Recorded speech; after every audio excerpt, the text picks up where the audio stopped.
So, ito yung 1 inch. 1 inch yan. Ito yung collar stand. And then, ito yung collar. Ito 1.5 ang sukat. Ito naman ay 2 inches. And then, yung pinaka-extend niya para dun sa point niya ay 1 inch. So, sa sleeve, meron ako nakalimutan na ibahagi, no? So, maglalagay tayo ng nuts para maganda ang ng ating sleeve, no?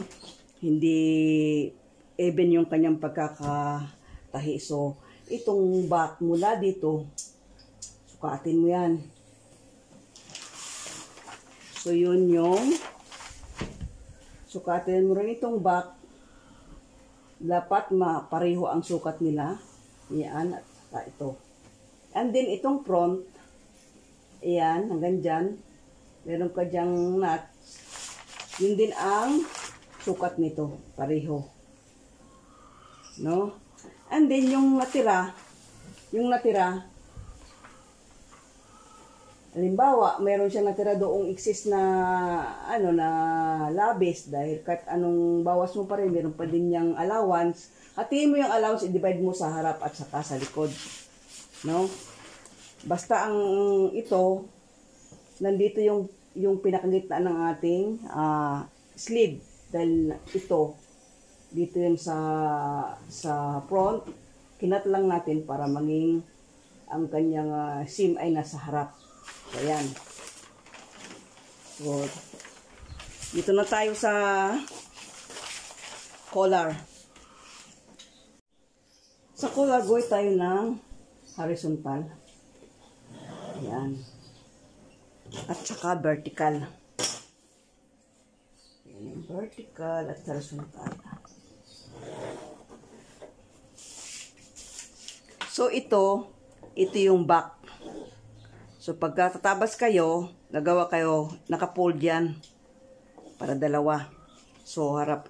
So, ito yung vertical, ito yung likod, ito yung back.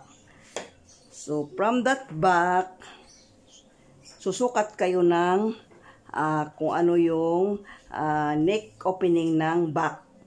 And then, plus front. Opening ng front, neck opening ng front. So, ang back neck opening ay 3.5. So, kung meron kayo, ito'y sample lang. So, kung ilan yung sukat ng inyong neck, ng inyong tatabasin, so, yan yung ilalagay dito, yung back. So, yung front naman ay 5. So, ito ay back, ito ay front. And then, akyat kayo dito ng 1/2 inch. 1/2 inch. And then dito, 1 inch. 1 inch. And then from that 1/2 inch, susukat ulit kayo ng 1 inch.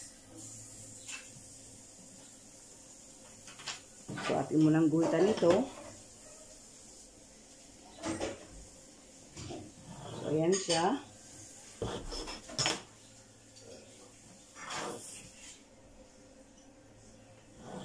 Ayan siya. So, gagamit tayo ng card para medyo maganda yung ating so, ayan siya. So, ito pa rin siya. Ayan.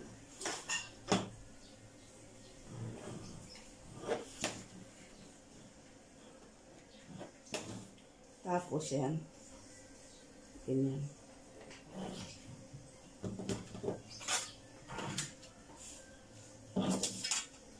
So, ito yung pinaka-base ng collar. So, ito yung pinaka-stand niya. So, burahin natin itong baba na yan.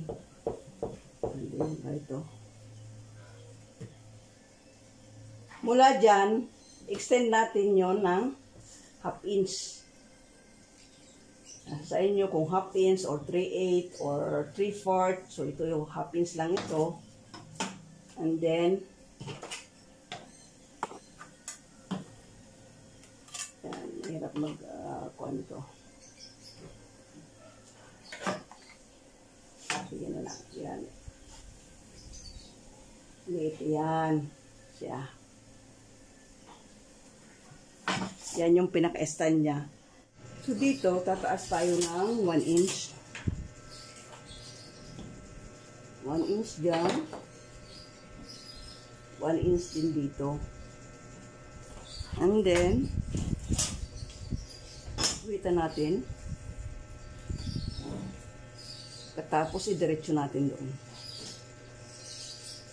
So, dito, magbawas ka ng 1/8. Mula dito sa guhit nito, magbawas ka ng 1/8. Doon mo idiretso yung guhit. Ayan.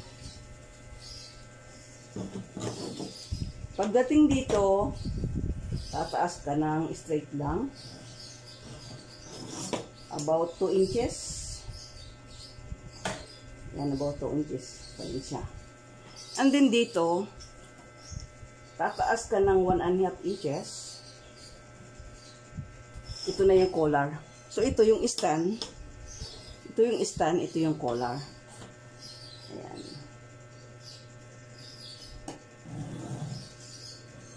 And then, diretso mo 1.5 or 1 inch. So, yung ginawa ko 1 inch lang yun. So, ayan siya. So, 1 inch lang siya. Ayan. So, ito yung guhit ng so, ito yung extension, no? Para doon sa dito, hatiin mo yan. Dito, 1/8. So, ang iyong butones ay halimbawa 1/2 inch. So, nandito ang 1/8.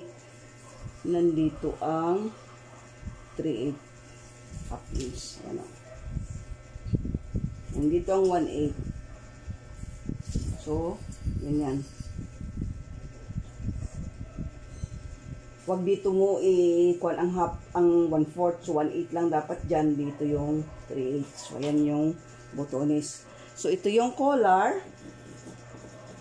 Ito yung stand. So, ayan siya. So, ito, nasa sa inyo maraming klase ng collar. Merong pabilog. Pero ito ay common lang na 1 inch. Yung ginawa ko 1 inch lang yun. So, may 1.5. So, itong aking ginawa 1 inch lang. Kaya yan lang yung describe ko sa inyo. So, ayan. Tapos na tayo sa collar. So, ayan na yung collar. Ito yung stand, ito yung collar. So, ayan. So, hanggang dito na lang. Bye for now. God bless everyone. Have a good day.